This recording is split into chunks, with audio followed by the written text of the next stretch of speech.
Bismillahirrahmanirrahim. Assalamualaikum warahmatullahi wabarakatuh. Bagaimana kabarnya pada pagi hari ini anak-anak?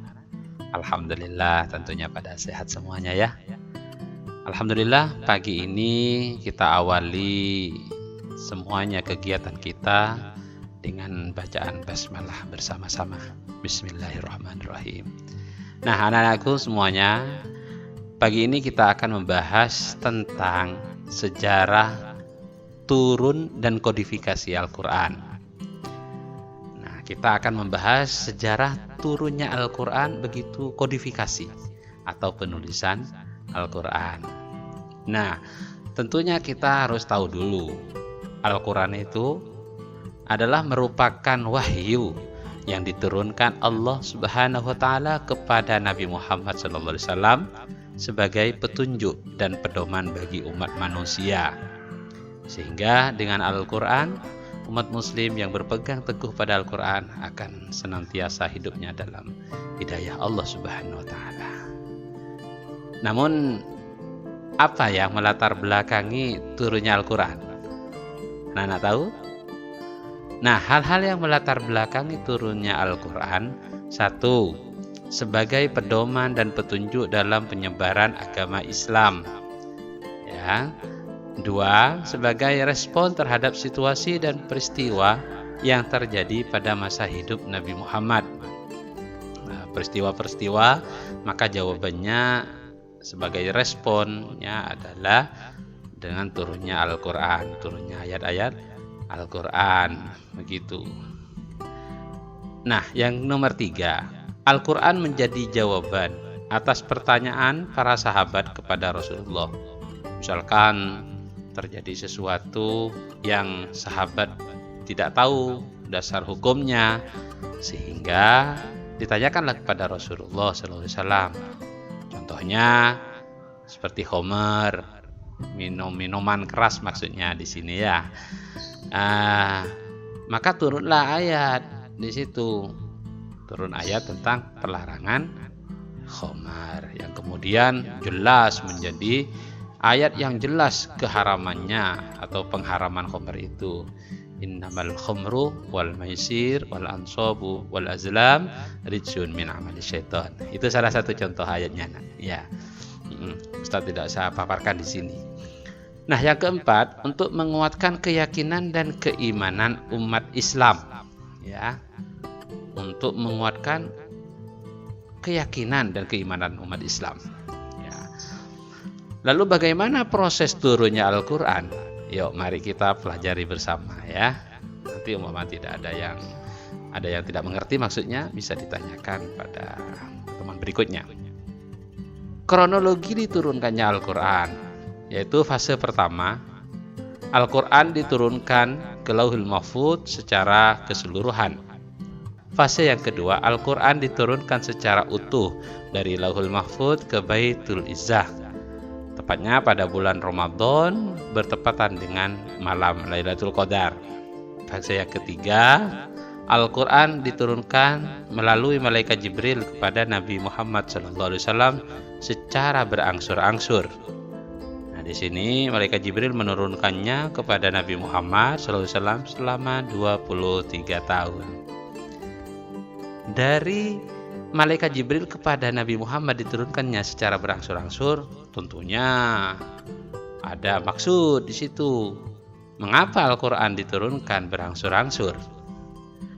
Satu, agar ayat-ayat yang diturunkan tetap di dalam sanubari Nabi Muhammad SAW. Yang kedua, Nabi Muhammad SAW mudah membacakan dan mengajarkan Al-Quran.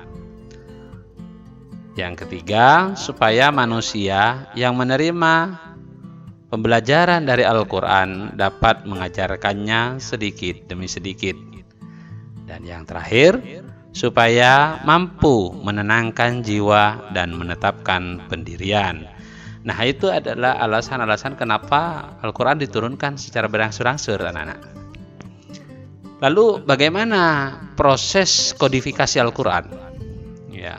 Sejarah kodifikasi Al-Quran yaitu mulai dari masa Rasulullah SAW, Khulafaur Rasyidin, Utsman bin Affan dan penandaan huruf dan naskah Utsmani. Berikut revitalisasi Al-Quran, standar penerbitan Al-Quran. Nah, masa Rasulullah SAW, Al-Quran diturunkan dalam waktu 23 tahun selama hidup Nabi Muhammad.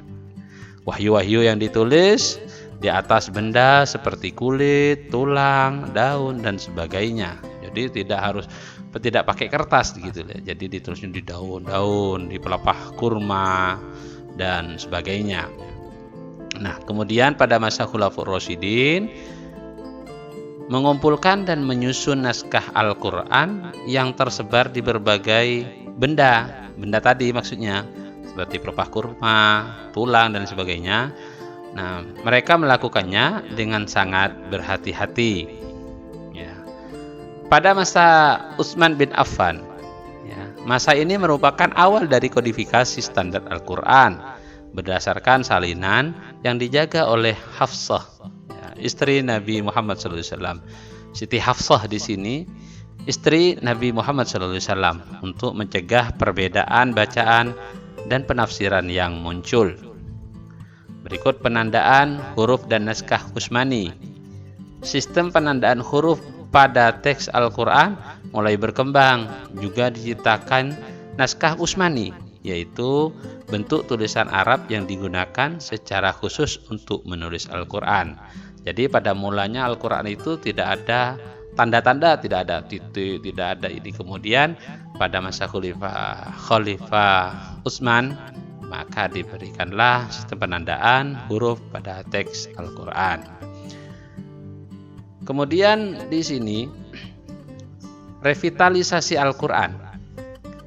Pada abad ke-20 diadakan upaya revitalisasi Al-Quran dengan memproduksi berbagai jenis mushaf untuk mempermudah pembacaan dan pemahaman Al-Quran. Nah, anak-anak tahu revitalisasi. Revitalisasi di sini adalah sebuah proses atau cara dan perbuatan untuk menghidupkan kembali suatu hal yang sebelumnya kurang terberdaya. Nah, ini terjadi pada abad ke-20 saat ini. Nah, kemudian standar penerbitan Al-Quran. Sekarang ini ada beberapa organisasi yang mengawasi dan menentukan standar penerbitan Al-Quran di berbagai negara. Mereka memastikan teks, penandaan huruf, terjemah, dan tafsir yang digunakan dalam Quran diakui secara resmi. Jadi ini tidak serta-merta siapa saja boleh menulis tanpa ada standarisasinya, begitu anak-anak. Paham ya? Baik, Ustaz lanjutkan. Nah, mengapa perlu pengkodifikasian Al-Quran, penulisan Al-Quran? Kenapa dianggap perlu di sini? Nah, pentingnya kodifikasi Al-Quran di sini ada 4 hal. 1. Mempertahankan keaslian dan keotentikan Al-Quran. Jadi menjaga keaslian dan keotentikan Al-Quran. 2. Mempermudah pembelajaran dan pemahaman Al-Quran. Jadi kalau pas tidak ada kodifikasi, lalu kita bagaimana untuk mempelajari Al-Quran jika tidak ditulis secara utuh begitu. Ketiga, mencegah terjadinya penyelewengan dan penyalahgunaan terhadap Al-Quran. Takutnya ada ayat-ayat palsu yang kemudian yang memang bukan ayat kemudian dinamakan ayat. Lah ini sangat berbahaya tentunya. Baik anak-anak ya. Yang keempat, memudahkan perbandingan Al-Quran dengan sumber lainnya. Nah, itu tadi yang menjadi hal penting dalam pengkodifikasian Al-Quran. Nah, kesimpulannya di sini, Al-Quran diturunkan oleh Allah kepada Nabi Muhammad SAW melalui malaikat Jibril dengan 3 fase. Sedangkan pengkodifikasian Al-Quran menjadi penting dan dilakukan oleh para sahabat untuk menjaga keotentikan dan keaslian Al-Quran sehingga akhir zaman atau hingga akhir ini. Nah itu anak-anak semuanya tentang pembelajaran kita sejarah turunnya Al-Quran dan berikut kodifikasinya secara singkat. Ya. Terima kasih atas perhatiannya. Jazakumullah hasanal jaza. Wallahul muwaffiq ila aqwamit thoriq. Assalamualaikum warahmatullahi wabarakatuh.